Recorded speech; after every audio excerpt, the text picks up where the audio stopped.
নেইমারকে Brazil দলে ফেরাতে আনচেলত্তির অভিনব পন্থা অবলম্বন। দর্শক, আপনারা কি নেইমারকে ব্রাজিল দলে দেখতে চান? তা আমাদের কমেন্ট করে জানিয়ে দিন। সবশেষ জুনে ফিফার উইন্ডোতে বিশ্বকাপ বাছাই পর্বের দুটি ম্যাচ খেলেছে ব্রাজিল। সেই দুই ম্যাচের মধ্য দিয়ে 2026 বিশ্বকাপের মূল পর্বে খেলা নিশ্চিত করে পাঁচবারের বিশ্ব চ্যাম্পিয়নরা। এদিকে 2026 বিশ্বকাপের বাছাই পর্বে ব্রাজিলের বাকি রয়েছে কেবল দুটি ম্যাচ।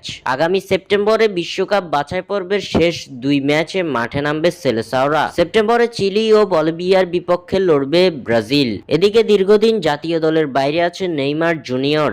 ইনজুরির কারণে দীর্ঘ এক বছরেরও বেশি সময় ধরে ব্রাজিলের জার্সিতে মাঠে দেখা যায়নি নেইমারকে। তবে এবার নেইমার ভক্তরা পেতে যাচ্ছে দারুণ সুখবর। সম্প্রতি ইনজুরি কাটিয়ে ওঠা নেইমার সান্তোসের হয়ে দেখাচ্ছেন ঝলক। সান্তোসের জার্সিতে বর্তমানে মূল একাদশেই জায়গা করে নিয়েছেন ব্রাজিলিয়ান সুপারস্টার। শুধু তাই নয়, ক্লাবটির হয়ে মাঠের পারফরমেন্সেও অনবদ্য নেইমার। সান্তোসের হয়ে সবশেষ ম্যাচে করেছেন জোড়া গোল। নেইমারের নৈপুণ্যতায় জুভেন্টুডের বিপক্ষে দারুণ এক জয় পায় সান্তোস। নেইমারের এমন পারফরমেন্সের পরে ব্রাজিলিয়ান সংবাদ মাধ্যম গ্লোবো জানিয়েছে, সেপ্টেম্বরে ব্রাজিলের বিশ্বকাপ বাছাই পর্বের আসন্ন দুই ম্যাচের স্কোয়াডে নেইমারকে ফেরাতে যাচ্ছেন কোচ কার্লো আনচেলত্তি।